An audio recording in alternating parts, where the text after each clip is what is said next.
iniciar essa mensagem. Pois é, eu ia usar Gênesis. Para os que estão vindo ou pela primeira vez, ou que vêm de maneira mais esporádica e não entenderam esse risinho, é porque faz uns 6 meses que eu só prego em Gênesis. Não sai do capítulo 1, 2, 3. E eu fiquei... Mas a gente vai falar de Gênesis. Né? Mas eu fiquei muito na dúvida, porque hoje à tarde passei um tempo orando, porque eu não transformo a minha pregação em teologia, mesmo que haja teologia em tudo que a gente expressa enquanto humano. Mas eu não sou dos sujeitos que se reúne para pregar a respeito de coisas que podem ser apenas da ordem do sexo dos anjos, né, do assunto que no fim não tem serventia nenhuma. Eu não faço isso. Não porque eu não gosto. Eu já disse que eu converso sobre quase tudo em ambientes que assim for propício, do tipo uma mesa de bar, uma cervejinha, aí pode ser qualquer assunto, né?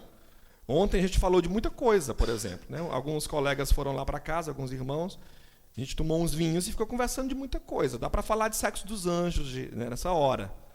Mas, quando eu me aproprio dessa função de comunicar o Evangelho, não dá para a gente gastar tempo com sexo dos anjos. Não dá.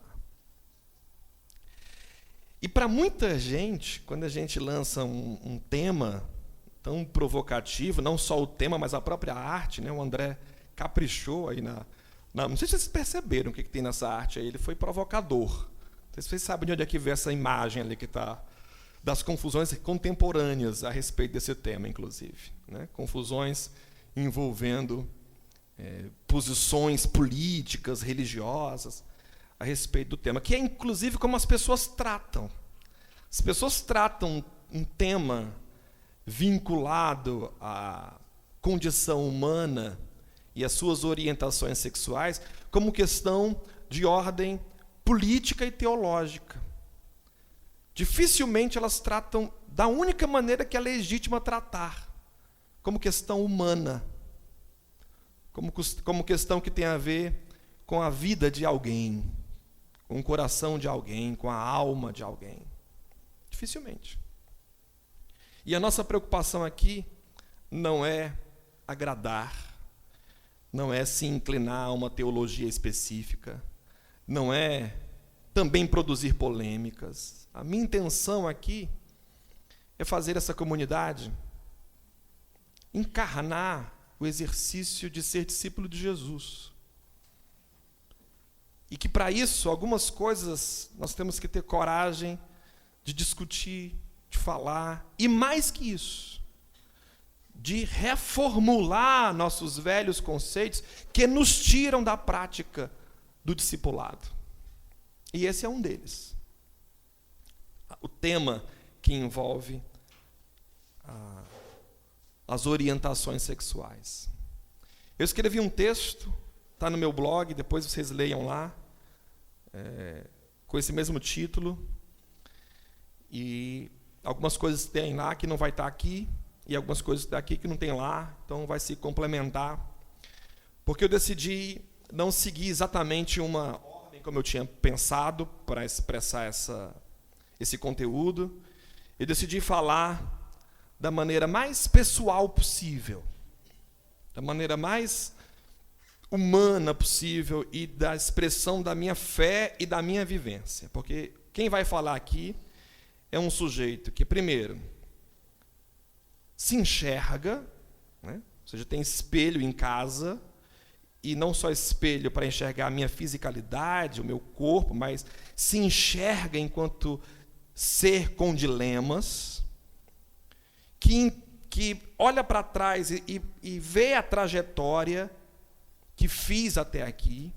Por que eu estou dizendo isso? Porque muita gente parece não se enxergar. Muita gente parece que quando começa a falar de alguns temas, são pessoas que perderam a noção de quem são. Tipo o indivíduo moralista que, ao fazer um discurso para alguém, esquece que ele pratica coisas piores. É o famoso não se enxergar mesmo. O sujeito perde a noção do que está dizendo. Então eu vou falar como um sujeito que se enxerga. Depois eu vou falar como um sujeito que desde os 18 anos cuida de comunidades, desde os 15 prega, e que vi e ouvi dentro da igreja, e tantas pelas quais passei, seja pregando, seja dando um curso, seja conhecendo gente, os dilemas da sexualidade presente. Vários, entre eles o da homossexualidade.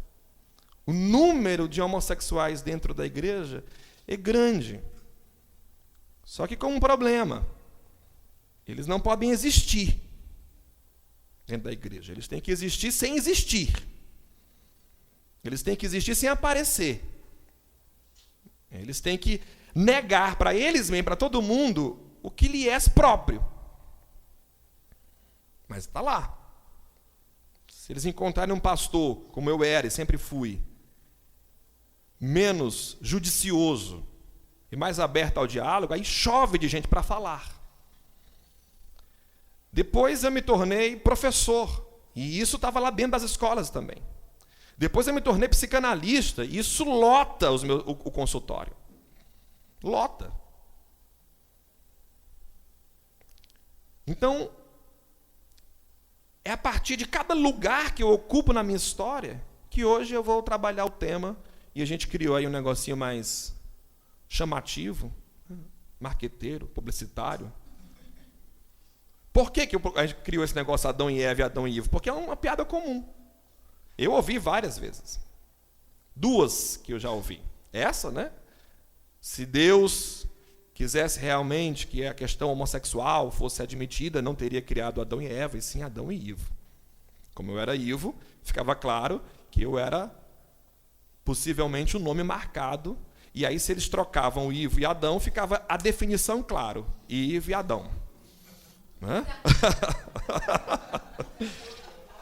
Certo?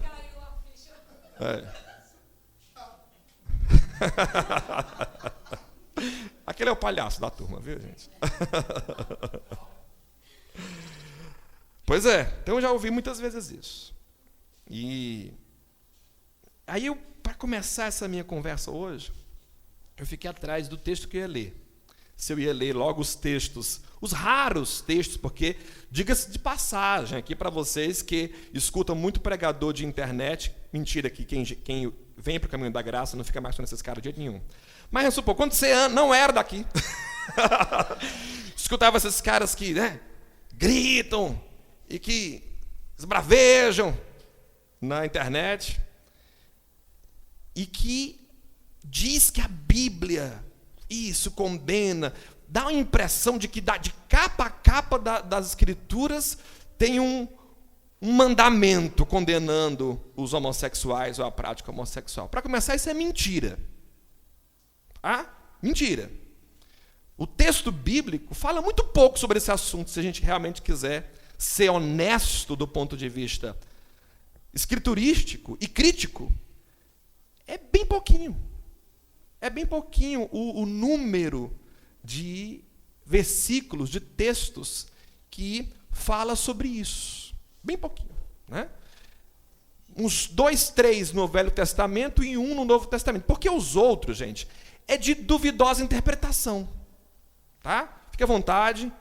Tem cadeira bem aqui, calma, não se desesperem. Tem 1, 2, 3 ali. Viu? Tem mais banquinho preto ali dentro para colocar aqui. Maravilha, bom, é assim. É de Deus. Esse Adão e Ivo chamou foi gente. Tirar o telhado.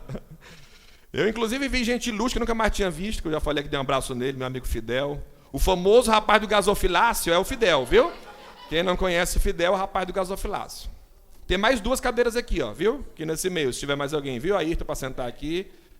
Quero ninguém lá fora conversando. Pode botar para entrar, o pastor aqui é brabo. Viu? Não se aproveita. Os diáconos vão se aproveitando. Como está chegando gente, levantar e vamos lá para fora. Não. Senta aqui no chão. Eu venho aqui para frente, mas fique aqui. Certo? Então, tudo bem. A foto vai ficar bonita hoje, André. Gastar o filme todinho hoje, certo? E esse aqui é o André, o cara que deixa as coisas bonitas quando vocês visitam lá o Instagram do Caminho. Esse cara aí é o que faz as coisas ficarem mais bonitas. Segundo ele, não. Na verdade, ele só registra o que está acontecendo. Então, isso nos torna mais interessante ainda, a ideia de você captar o momento. Isso é massa. Mas voltando aqui para o assunto. Então, vou ler aquele texto tipo Levítico. Né? O não deitará um homem com um homem, porque isso é abominação ao Senhor.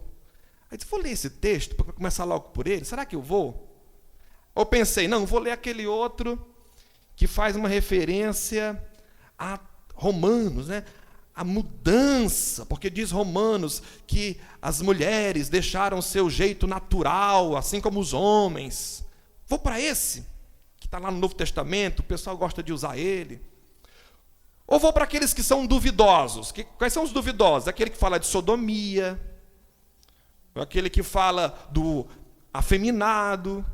É meio complexo traduzir esses termos. Ou será que eu vou para esse? Ou vou para o Gênesis. E Deus criou, né, Adão e Eva. Apesar de que esse texto que eu acabei de dizer aqui não está nas Escrituras. Não tem nenhum lugar que diz Deus criou Adão e Eva. Não está assim. O negócio lá é mais complexo. Na primeira parte aparece Deus criou o homem, homem e mulher os criou. Olha que coisa interessante. Deus criou o homem. Eu já falei isso várias vezes aqui. Então, isso é uma coisa importantíssima para você saber. Então, para você saber o que eu falei, você vai aonde, André? Gênesis não. Caminho Fortaleza no YouTube, André. A gente ensaiou tanto e não deu certo. O canal da estação no YouTube, Caminho Fortaleza, o André publica todos os vídeos lá. Certo? É quase um gênero. Saiu bem. E lá tem umas mensagens que eu explico o que significa esse homem enquanto princípio de unidade. Certo? E aí eu pensei, não, eu vou lá, mas aí aparece Adão, depois aparece Eva e não sei o quê, e Adão chamou a sua mulher de Eva e tal. Vou nessa direção, então. Bacana, parece mais com o título. Certo, mas aí... E o Adão e Ivo? Onde é que eu vou tirar o Adão e Ivo dessa história, meu Deus do céu? Não é bom que ele fique só, pode ser daí. Inclusive, esse texto eu li também. Mas aí, no meio dessa oração, eu folheando as Escrituras, como bom pentecostal que sou, né? Sabe que pentecostal, Deus fala com ele à medida que ele folheia. O dedo dele para e diz, Deus está falando contigo, vaso. Estava lá eu mexendo, e aí quando eu li esse texto, que não tem quase nada a ver com isso, eu disse, é isso que eu preciso dizer para as pessoas. 2 Coríntios, capítulo 11. Para você entender o que eu quero dizer, você tem que entender isso que eu vou dizer aqui nesse texto. 2 Coríntios 11.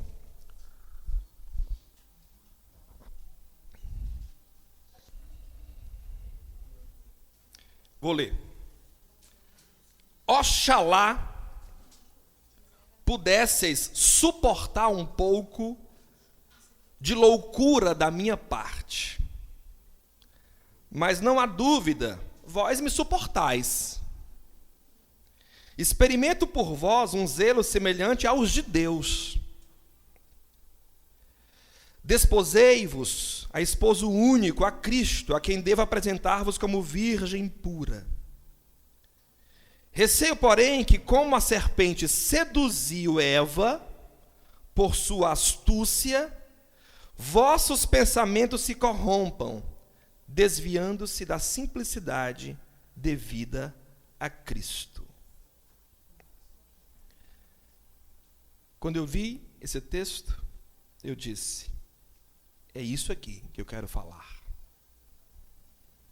Deus, o povo é teu, a palavra é tua, e que teu Espírito, portanto, saiba me ajudar a conduzir esta mensagem. E mais que isso, possa fazer nos ouvidos daquele que escutam ser distinguido aquilo que é meu, daquilo que é teu. E que no fim, reste apenas a tua voz ecoando em nosso coração. E não a minha, e nem a de um outro, mas a tua. Por tua graça e misericórdia. Amém. Por que eu decidi ler esse texto, gente? Porque o que eu vou dizer aqui tem a ver com a minha loucura. O que eu vou dizer aqui para vocês tem a ver com a minha loucura. Então eu preciso, antes de tudo, dizer: tomara que vocês suportem um pouco mais de loucura da minha parte. E ao mesmo tempo, eu não tenho dúvida que vocês suportam, como diz o texto. Ou pelo menos alguns, porque outros já não suportam mais. Os que não suportam mais, evidentemente, seguiram o seu caminho longe de mim. Mas alguns de vocês têm suportado a minha loucura à medida de que voltam para me ouvir. E eu não tenho dito aqui, nessa estação, ou nos anos que tenho a ela ministrado, coisas muito fáceis de ouvir, não. Eu sei disso. Eu sei que o que eu tenho dito aqui, muitas vezes, contradiz a lógica do discurso que você aprendeu até então. Eu sei disso. Eu sei que às vezes, inclusive, pego pesado quando, em vez de fazer um princípio mais pedagógico, do passo por passo, eu vou logo com uma voadora derrubando os ídolos que você construiu. Eu sei disso. Eu sei que muitos domingos as pessoas saem daqui com questões. Tem um terceiro turno, em geral, de alguns. Porque não é fácil algumas coisas que você aprende aqui. Não é. É muito diferente daquilo que boa parte de vocês aprendeu como verdade de Deus a vida toda. É muito diferente como muitos de vocês aprenderam como se fosse palavra do Senhor, direto das Escrituras. Porque facilmente, qualquer um de vocês, treinado, por exemplo, numa igreja batista ou presbiteriana, que gostam muito do uso do texto bíblico, facilmente me daria um banho de versículos bíblicos. Mas o texto tal, o texto tal, o texto tal, o texto tal, o texto tal. Por isso eu sei que quando vocês escutam algumas coisas, é como loucura. É como loucura. Era mais ou menos a mesma forma que Paulo falando daquele grupo de pessoas. Era como loucura o que ele estava dizendo. Era uma desconfiguração de tudo que havia se construído como valor religioso. Como vontade de Deus, como verdade de Deus. A gente aprendeu sobre Deus em escolas bíblicas dominicais ou em seminários teológicos. E esse Deus que a gente aprendeu nesses lugares é um Deus construído em cima do discurso. De um discurso que a gente nem sabe de onde veio, que a gente pensa que é saído das Escrituras. E nós, como seres inocentes, que entram nesses lugares e, por razão dos significados que há nos símbolos postos, a gente relaxa a parte crítica do cérebro e admite o que está sendo dito, porque as figuras que estão lá são, antes de falar, colocadas diante de nós como seres que representam Deus. E como não se discute Deus, não se discute aquele que fala em nome de Deus. Seja a pessoa, ou seja o texto.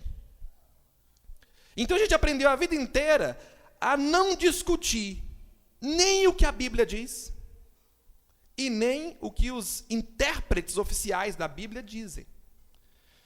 Porque ninguém aqui é mais ingênuo de acreditar na balela protestante de que a interpretação é livre. Nunca foi. Onde é que você já foi na sua vida que a sua interpretação valia para alguma coisa? Não. Ou é de acordo com a liderança da igreja, ou você está fora. É tanto que quando eu estava pensando nessa mensagem, eu disse, eu vou pregar hoje uma coisa que tem a ver com o que eu penso. E não necessariamente como a estação pensa. Porque a estação é composta de gente que pode pensar diferente. É claro, por uma lógica de autoridade institucional, que a minha voz é mais ouvida do que aquele que discorda. Mas por um princípio da ordenação das coisas. E não porque a minha voz é a verdade e a do outro é a mentira. Aqui a gente consegue conviver, porque aqui há gente que pensa diferente sobre muitos aspectos. Às vezes eu converso com alguns assim, e alguns temas que eles defendem, eu não defenderia nunca. Mas estão aqui vivendo, até então, mediados por uma coisa maior do que os discursos. A possibilidade de nos enxergarmos como irmãos, mesmo nas nossas diferenças teológicas, filosóficas ou políticas. Então eu disse, eu vou falar do que eu penso, mas aí as pessoas têm que suportar a minha loucura. Aí quando eu vi que o Paulo diz, mas eles já suportam, aí eu só agradeci a Deus por vocês. Eu me lembro, ele não está aqui hoje, mas se ele estiver vendo ao vivo ou ver depois, ou alguém que o vê o que eu vou dizer agora, como o Jair, que é muito amigo dele, eu me lembro muito das falas do meu amigo Luiz, quando dizia, depois de cada pregação minha, Ivo, pelo amor de Deus, não vai voltar ninguém próximo domingo. Pelo amor de Deus, não fala assim não, muda. Eu sei que as pessoas suportam a minha loucura, mas a minha loucura, gente, e aí qualquer um que estiver andando comigo mais do que 2 passos, e que não tiver olhos maus, porque quando a pessoa tem olho mau, aí não adianta nada, né? Para ela tudo é mau. Mas quem anda comigo mais do que 2 passos, sabe que quando eu sou louco, o que eu estou fazendo, é sendo tomado por um zelo semelhante ao de Deus. Quando eu sou louco, não é porque eu quero entrar em polêmica, porque se tem uma coisa, quem me conhece sabe que eu não entro em polêmica. Não discuto nada com ninguém. Não me chame para uma roda para discutir a verdade. Não me chame para esse tipo de roda. Não me chame para essa roda de quebra de braço para quem tem a razão. Não me chame. Você vai ouvir um não da minha parte. Mas quando eu enlouqueço na minha fala, está movida por um zelo semelhante ao de Deus. E que zelo é esse? E o que é isso? É tentar apresentar aquele povo que me escuta como um povo puro. E pureza aqui não é essa pureza moral, não é essa lógica do não pecado, mas de uma mente que não está contaminada por um monte de discurso que está descolado da vida, porque aquela escola dominical e aquele seminário que eu me referi há pouco, construíram discursos que qualquer pessoa que não tivesse sido seduzido, perceberia que é um discurso completamente descolado da existência. Mas a gente é muito ingênuo e não percebe. E quando percebe, desenvolve 2 tipos de postura. Uma, a cínica, a hipócrita, que é, estou vendo que não funciona, não cabe na minha vida esse discurso. Vou fazer o quê? Não vou deixar a minha igreja, não vou deixar Deus, eu amo a Deus, amo a minha igreja. Então, meu irmão, vão empurrando assim uma mistura de pecado oculto, e na medida que eu conseguir ocultar, a minha santidade fica nivelada pela capacidade de ocultação que eu tenho do pecado. Quem é a pessoa mais santa nas instituições religiosas? Aquela que melhor oculta. E quem é a mais pervertida? O coitado lesado. Que toda vez que peca, alguém pega o rapaz. Ah, meu irmão, nunca sabe fazer nada direito. Quantas e quantas, aqui eu tenho alguns amigos aqui nessa noite aqui, que são pastores, que já foram pastores, e a gente sabe que em alguns lugares, quando começa aquela reunião de pastor, que é aquela sofisticação de como a gente vai conseguir manter isso entre nós. Porque essa é a sofisticação, meu amigo. Não, isso aqui vai causar um escândalo. Mas se for da irmãzinha, leva ela na frente, tá? Para expor a irmãzinha, porque a gente não pode deixar pecado oculto no arraial. Então, leva lá para a gente expor. Essa é a estrutura da coisa toda. E a gente entra nessa paranoia porque a gente entra numa bolha e vive tão descolado da existência que parece que tudo aquilo é verdade. Mas basta um furo na bolha que tudo desaba, meu amigo. Então, as pessoas estão contaminadas por um discurso que não tem nada a ver com a vida. E eu garanto a vocês, os indivíduos que não conseguem admitir que a homossexualidade, porque o termo homossexualismo, espero que nunca ninguém dessa estação utilize mais. Ele existia enquanto a homossexualidade era visto como doença. Aí botava o ismo. Mas as ciências contemporâneas e a lógica contemporânea, que na verdade é a lógica de todos os tempos, bastava ser com os pés no chão e ter olhos para a existência, que perceberia que nós não estamos falando de uma coisa alienígena que desceu de algum canto e veio habitar a realidade terrestre. Nós estamos falando de gente que acompanha a história humana desde sempre. Se a gente consegue perceber isso, a gente vai entender que os discursos que a gente defende em torno desse tema são discursos completamente descolados da realidade. Não tem nenhum fundamento no real. A gente está falando, quando eu digo a gente, a religião, de uma coisa construída num laboratório de ideias que ignorou a existência concreta, que ignorou as coisas como elas são. Ignorou. Pronto. Vamos pegar assim a realidade, a gente maqueia, cobre e começa a criar aqui um discurso. Bem inspirado em Platão, vamos criar aqui o mundo das ideias e fazer com que todo o resto seja mera cópia. O real é que é mentira. A realidade das coisas é que é mentira. Verdade é o discurso. Verdade é o que nós estamos dizendo nos nossos laboratórios intelectuais. Aí essa verdade intelectual vai servir para a gente julgar todas as pessoas no mundo real. Olha que maravilha, olha que fantástico, olha que projeto fantástico da política presente em Platão, herdada pela tradição católica e fundadora do Ocidente. A gente vai julgar as pessoas baseado numa coisa que não tem nada a ver com elas. Tipo assim, vamos pegar uma mulher, fingir que elas existem, fingir que elas não existem, te apaga assim, coloca um pano e cria aqui uma mulher, toda dentro do plano do ideal. Depois pega essa mulher, descobre as mulheres concretas e diz, vocês têm que ser assim, viu? Que se vocês não forem, vocês são menos mulher. Quanto mais próximo daqui vocês chegarem, vocês serão mais mulher. Quanto mais distante, menos mulher. E essa é a lógica do percurso de todo o pensamento ocidental, meu povo. Inclusive da teologia, como se houvesse uma coisa fora do mundo que determina como é que as coisas do mundo têm que ser. O problema com isso é que a gente começou a esquizofrenizar a existência. Dizer coisas que não existem. E fazer as pessoas que existem sofrerem com expectativa de coisas que nunca viverão.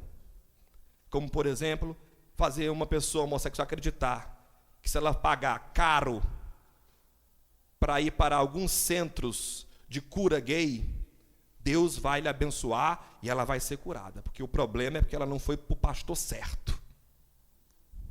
Ela não foi para o centro de reabilitação de gaysice certo. Então, vamos botar ela ali, num canto, que agora é caro. Eu tenho um paciente aqui que parece muito com aquela história da mulher do fluxo de sangue.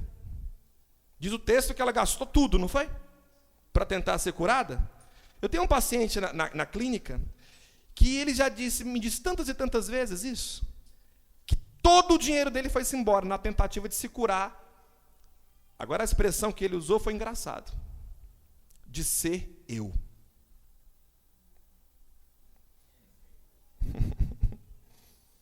Tentei me curar de ser eu. Porque eu não sou eu sou aquele que o outro disse que eu tenho que ser.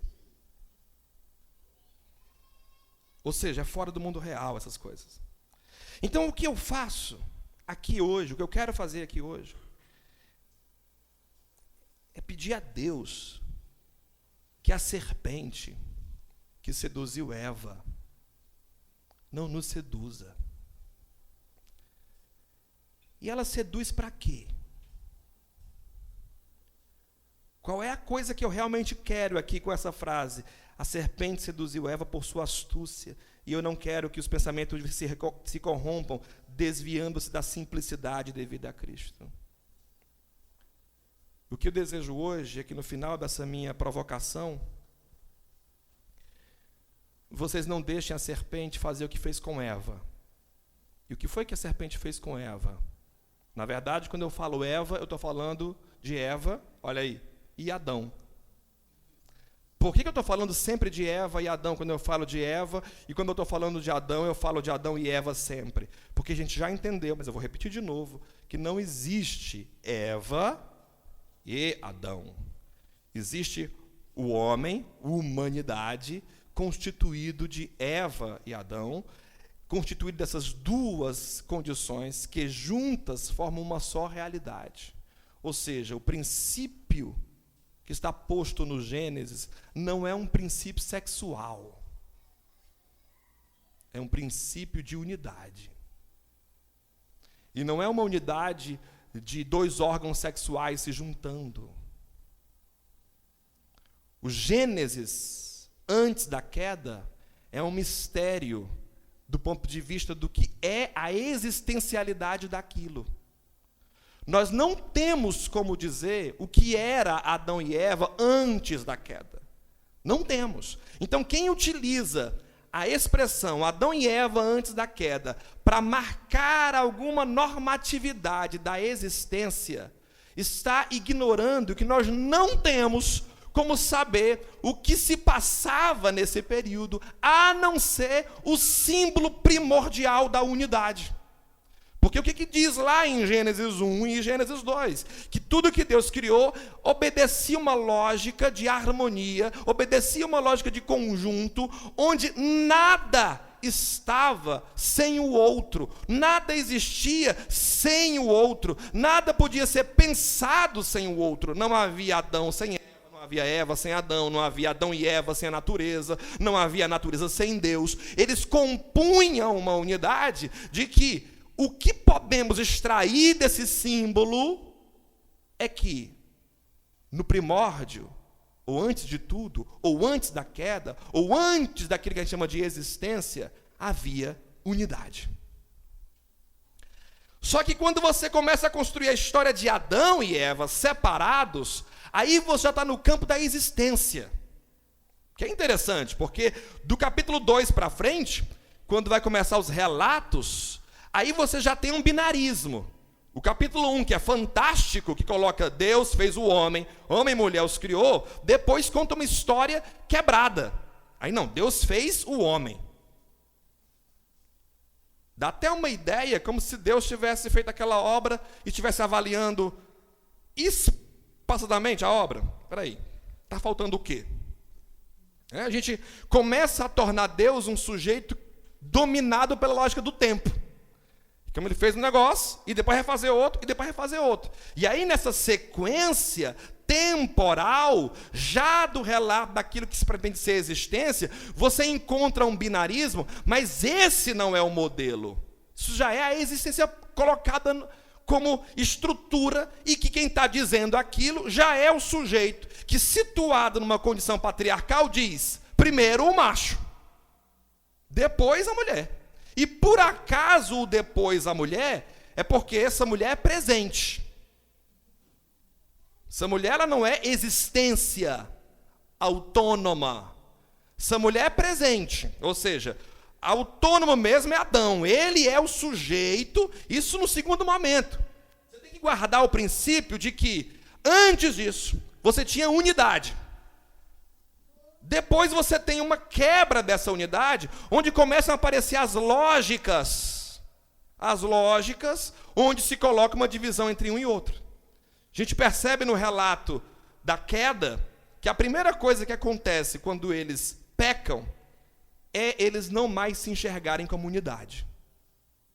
Não se enxergam mais. Nem deles com eles mesmos, porque eles se veem nus, aí fica uma paranoia do eu, não sou eu, e nem um com o outro, e nenhum com mais nada. Acabou-se a unidade. Só que aí nesse jogo, onde a unidade não mais existe, existe a força. Bom, se não há unidade, tem que haver forças, porque é muito simples. Onde não há unidade, há conflito. E onde há conflito, há medição de força. E o mais forte vai fazer prevalecer a sua vontade. Então essa lógica patriarcal domina todo o texto bíblico. Todo. É tanto que o texto bíblico fala muito mais de mulher do que de homossexual. Como eu falei, há pouquíssimos textos falando sobre esse tema. Mas a lógica da mulher, no texto, explica, do ponto de vista sociológico, o que foi pensado sobre o homossexual por essa sociedade vista pelo olhar do macho ou do patriarca. Porque quando surge aquele que aponta, porque, olha que coisa interessante, no Antigo Testamento não aparece a homossexualidade feminina de maneira clara. Não aparece. Por que não aparece? Porque não existia? É uma coisa do século XXI? Não, meu povo. Não aparece porque mulher não existe, mas não aparece. Olha só. Não aparece porque mulher não existe. Como é que uma coisa que não existe ainda vai ser outra coisa? Do nada, nada vem. Se mulher não é nada, nem sequer vamos falar sobre isso. Mas o homem existia. O homem existia. Então, quando este homem não mais se relacionava com aquele modelo, com aquele discurso de homem, com o gênero homem constituído socialmente, esse homem começava a ser punido, porque ele tinha que ser adequado ao modo homem. Ele tinha que ser de acordo com aquilo que a gente dizia que ele tinha que ser. Então, o sujeito que ia se afastando disso, ia entrando em classificações. E à medida que essa classificação ia existindo, ia vindo as punições e maldições. Até a morte. Em outras palavras, é como se qualquer coisa que ameace a minha identidade constituída de poder deve ser demonizado. Então a mulher deve ser demonizada, mas como ela não existe nesse primeiro momento, ela não é um problema. Mas o homossexual, ele tem que ser porque ele é uma afronta a toda essa lógica de poder. No entanto, o texto bíblico não vai mergulhar muito nessa categoria, vai dar um mandamento, vai dizer não pode, e pronto. Segue-se rumo ao Novo Testamento. No Novo Testamento, vai aparecer uma coisa interessantíssima, que o Caio sempre usa esse texto para fazer uma comparação do ponto de vista textual. Não dá para dizer que é assim como o Caio diz, eu já vou explicar. Mas a lógica que ele utiliza é muito satisfatória para a dimensão psíquica. Porque o Caio vai usar o texto onde Jesus diz que entre os homens há eunucos que nasceram assim. Há outros que foram feitos pelos homens assim. E há outros que se fizeram a si mesmo desta forma. E outros ainda que fizeram assim por amor ao reino de Deus. Então você tem uma dimensão aí que o Caio utiliza para dizer dos sujeitos que nascem com certos condicionamentos sexuais ou orientações sexuais, do sujeito que são assim em virtude de estruturas na existência dele que o determinam assim, e de sujeitos que sim podem, num certo momento da vida dele, dizer, não, eu quero isto. Como um tipo de subgrupos ou categorias. É uma linguagem que o Caio utiliza para tentar encontrar alguma coisa que o texto fale sobre isso. Por quê? Porque o texto não fala sobre isso. Isso é fantástico. Na verdade, eu acho essa ausência textual fantástica. Porque se o texto não fala, é porque a preocupação do texto não é exatamente com a orientação sexual de ninguém. A preocupação do texto é com a alma desse indivíduo, independente de sua orientação sexual ou seu gênero.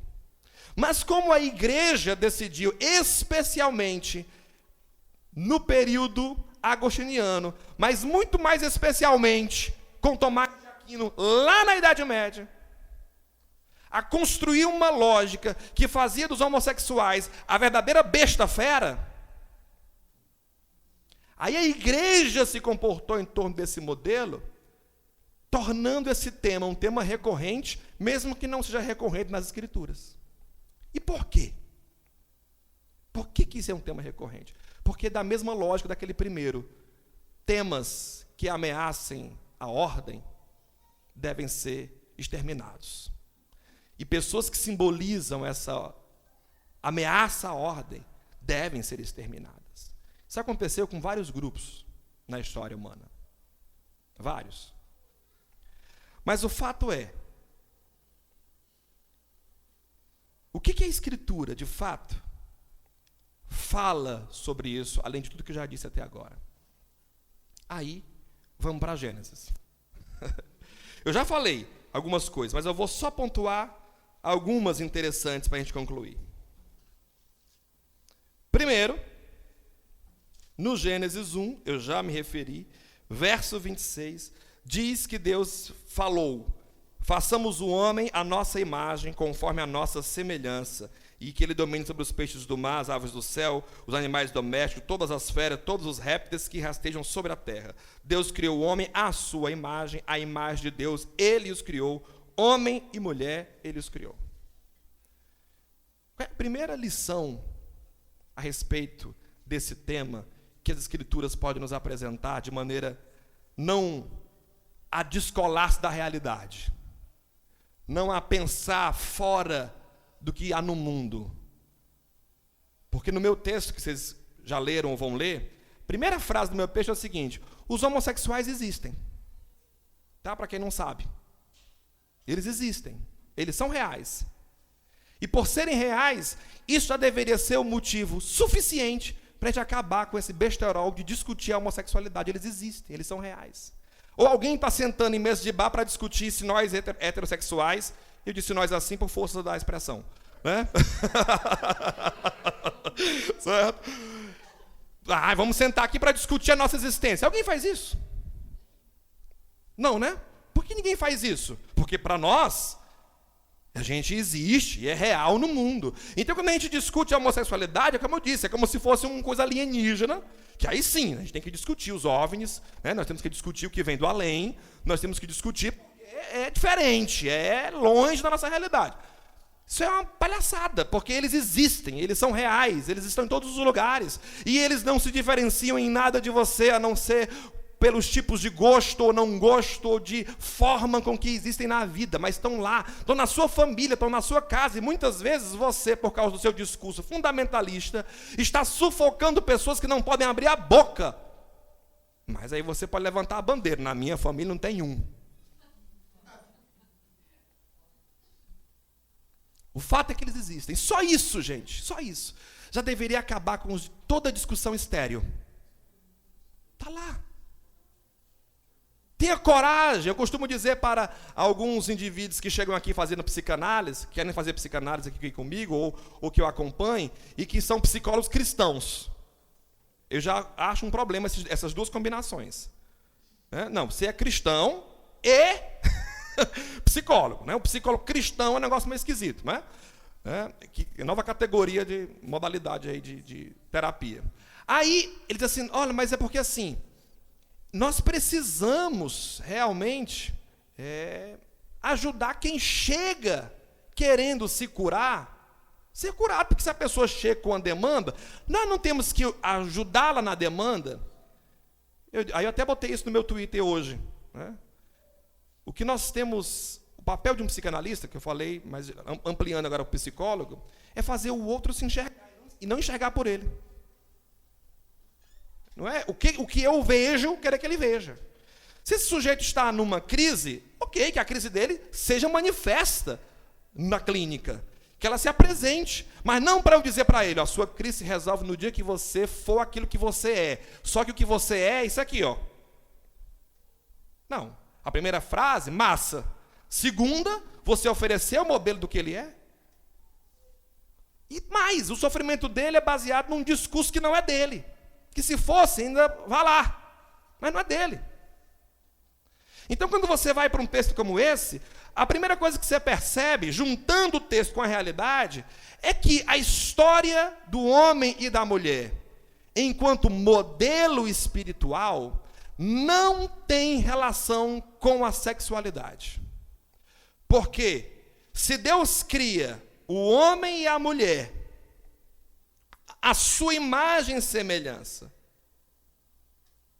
a menos que a gente ache que Deus é hermafrodita, então Deus criou o homem e a mulher. Mas ninguém que eu conheça em sã juízo fica pensando em Deus a partir de órgãos genitais. Ou fica? Se for, meu número está bem ali, tem outra psicóloga bem ali, viu? Se for, a gente atende, certo? Ninguém fica pensando em Deus assim. Se ninguém pensa em Deus assim, o que você tem que se fazer? Você tem que entender que se Deus está dizendo que é a imagem e semelhança dele, não tem nada a ver com órgãos sexuais.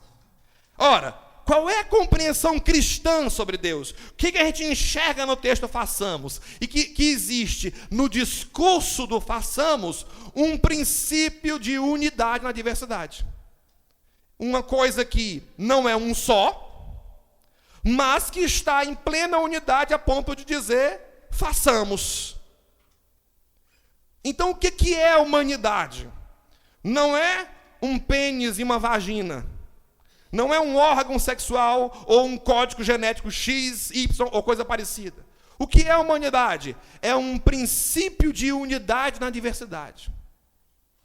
São pessoas diferentes que formam uma coisa só. Aquilo que a gente chama de homem ou de humanidade. Onde é que está a imagem de Deus? Não está em mim, macho. Nem está nela, fêmea. Está em nós, enquanto corpo humano. Corpo de humanidade. É aqui onde está a imagem de Deus. É aqui. O que vem depois disso é uma construção histórica, social, que vai se apresentar desde o começo com uma diversidade de experiências. Tanto em nós, humanos, quanto no resto da natureza. Porque se ainda existe alguém enganado com o discurso do natural, é porque não entende o que é natural. Não, mas não é natural, porque a natureza não é assim. Meu amigo, vá assistir Discovery. Ou então dê uma voltinha assim num parque onde tem bicho. Se você está dizendo que natural é uma coisa que tem a ver com natureza, a natureza está lotada de experiências diversificadas de como os animais se reproduzem, de como eles vivem as suas estruturas sexuais. De todo tipo. Então a natureza está mais para um grande bacanal do que para uma coisa organizadinha e bem posta no mundo. Aí você disser, não, mas é conforme a natureza, aí você está abrindo um problema. É melhor não ser tão conforme a natureza assim. Porque o negócio lá é bagunçado. O negócio lá nunca vira um cachorro na rua. Se for para ser conforme a natureza, o negócio fica um negocinho meio estranho. O negócio fica um negócio meio complicado. Cachorro é um bicho tão interessante em sua sexualidade, que eu diria que ele é o bicho mais pansexual que eu conheço. Né? Cachorro é um bicho pansexual. Qualquer coisa que se mexe, ele está pegando. Entendeu? É um negócio impressionante. Então, a questão do sexo não é da ordem da espiritualidade. Não é, meu povo.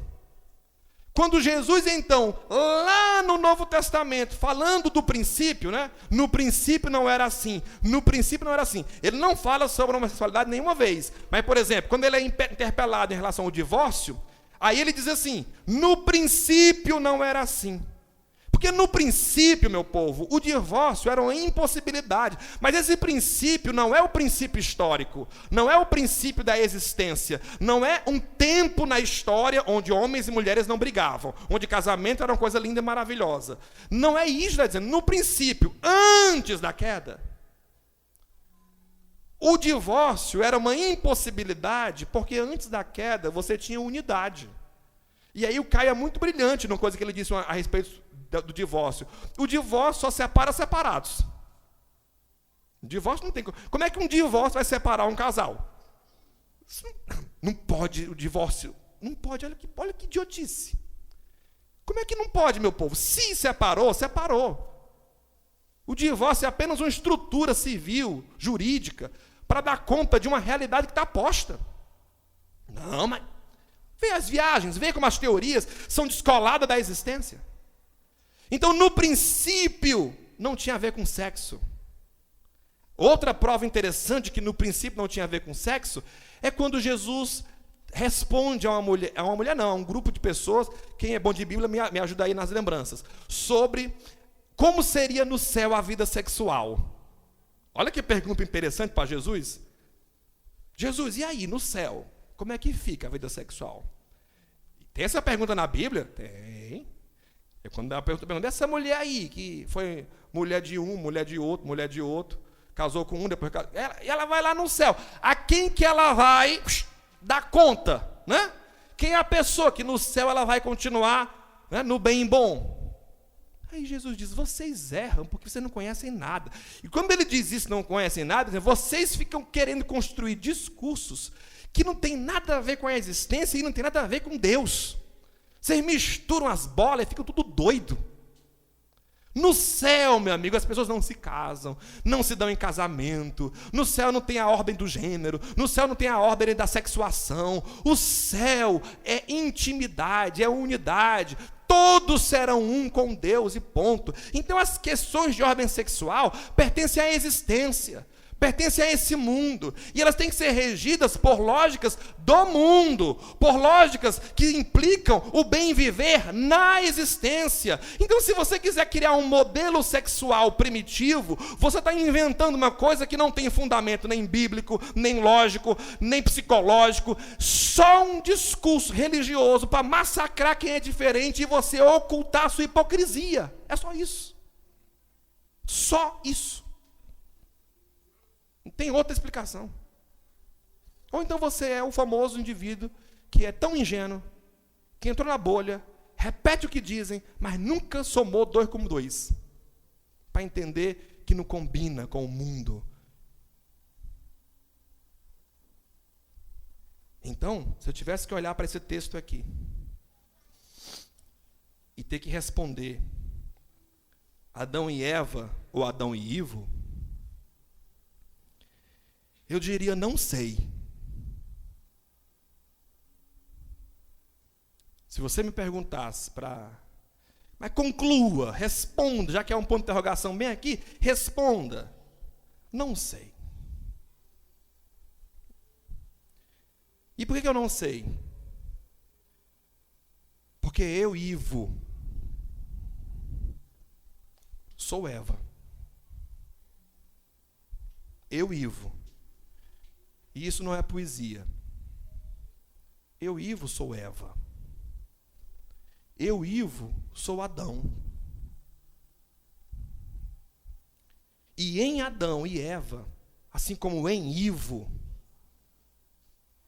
o que eu percebi é que eu sou dividido em mim e com o outro. Meu olhar é atravessado por uma ruptura que não me deixa enxergar nem direito a mim mesmo e nem direito o próximo. Então eu sou Eva. O que significa isso? O que você quiser. Fique à vontade para pensar o que você quiser com essa minha frase. Mas eu sou isso aí.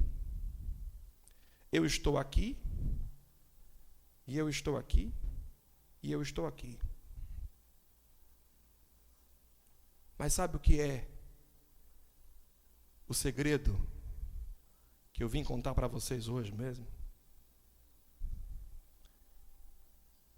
É porque na minha existência, eu sou Eva, eu sou Adão, mas em Cristo, eu sou nova criatura.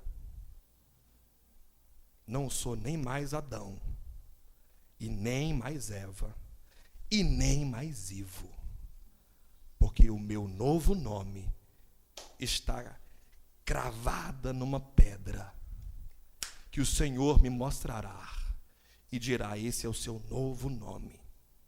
Não mais mediado por divisões sexistas, não mais marcado por divisões religiosas, não mais marcado por divisões políticas, nem de ordem de gênero, nem de classe. O seu novo nome é o princípio de uma unidade, onde todos estarão em mim e eu neles.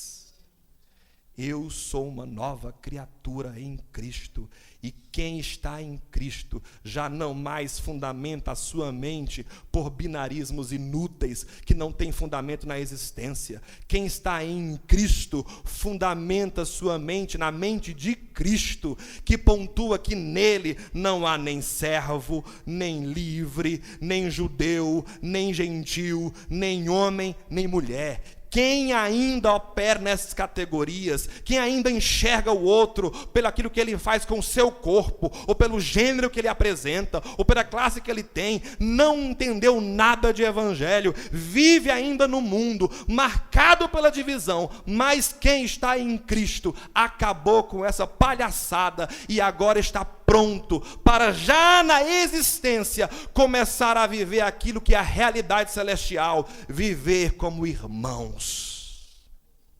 É isso, é isso.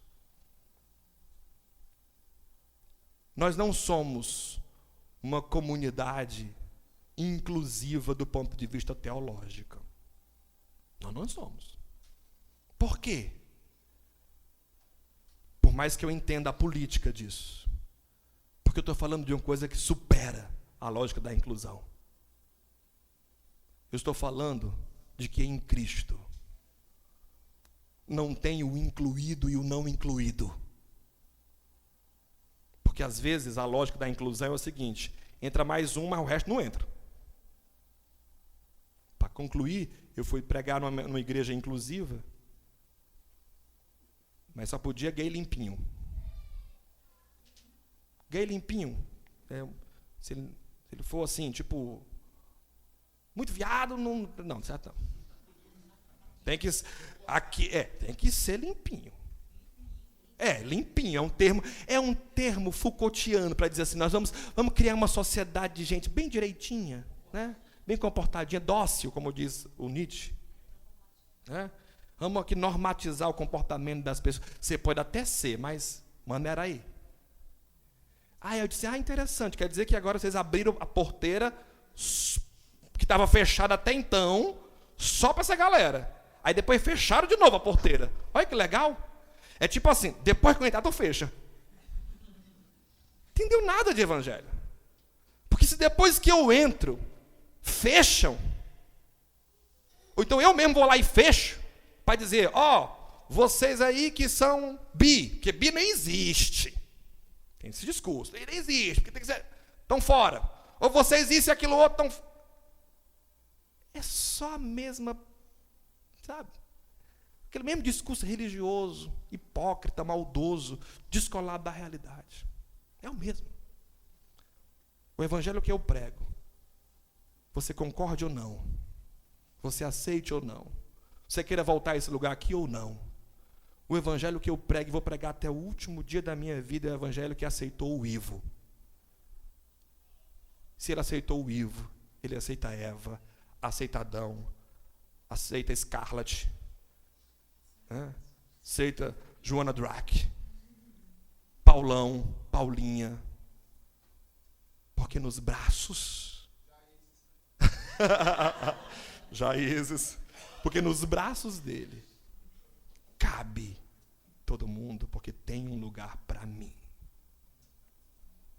Nos braços do Senhor tem um lugar para você. Só que os braços do Senhor podem vir, viu? O pessoal que eu já dei a dica, entendeu? Nos braços do Senhor.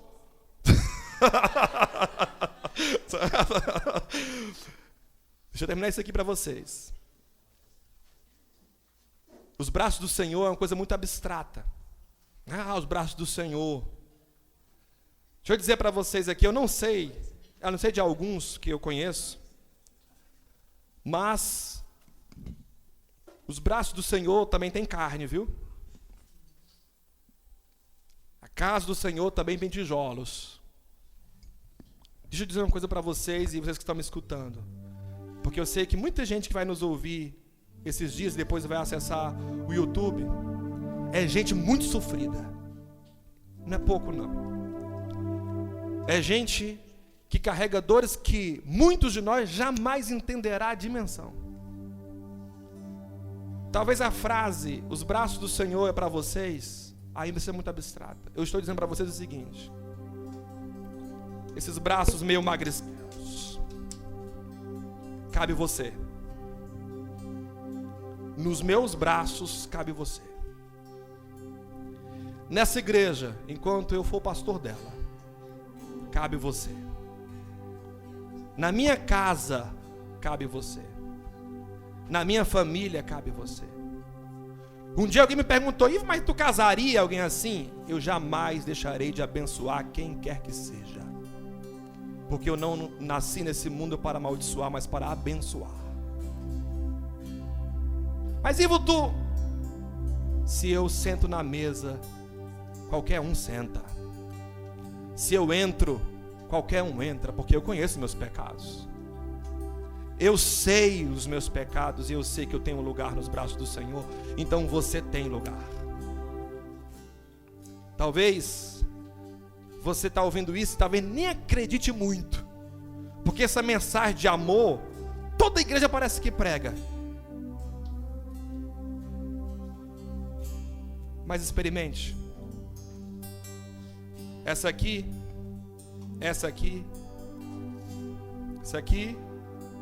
é a mãe da minha filha. Cadê minha mulher? Chama ela ali, por favor.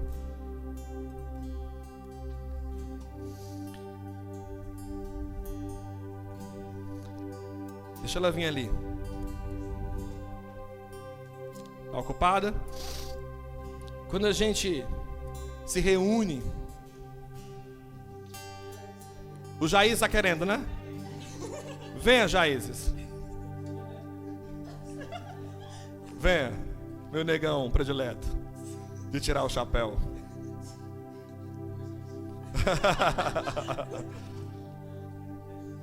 Fica aqui, todo mundo aqui. Por que eu estou ajudando isso aqui? Porque muita gente, quando vê esta mulher super amiga dessa, e a gente lá em casa tomando vinho e conversando, como é que pode, Ivo? Aí o povo pensa que eu tenho um negócio muito delicioso. É não.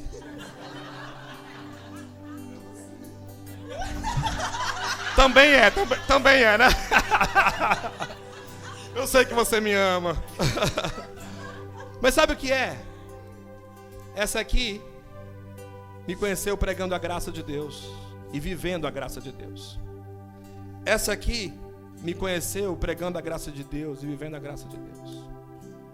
Elas estão juntas porque eu sou um homem que em Adão feria essa, feria esse.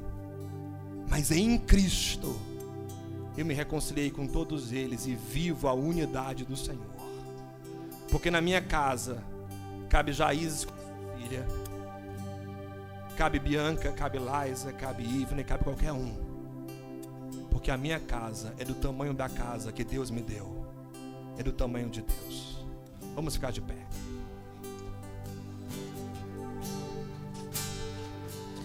Tu me dás a paz que excede todo entendimento humano.